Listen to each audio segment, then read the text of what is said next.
ബഷീറിനെ സംബന്ധിച്ചിടത്തോളം നമ്മുടെ കാലസങ്കല്പത്തിലോ നമ്മുടെ സ്ഥലസങ്കല്പത്തിലോ ഒതുങ്ങാത്ത ഒരു വ്യക്തിയും എഴുത്തിൻ്റെ ശേഷിയും നമുക്ക് കാണാൻ പറ്റും.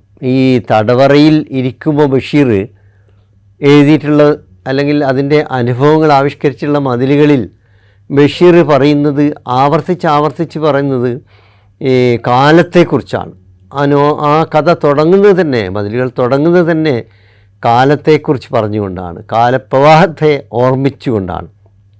ബഷീർ അവിടെ പറയുന്നുണ്ട്, ഞാനും അനന്തതയുമാണ് ഇപ്പോൾ ഈ ചെറിയ തടവറക്കുള്ളിൽ എന്ന് പറയുന്നത്.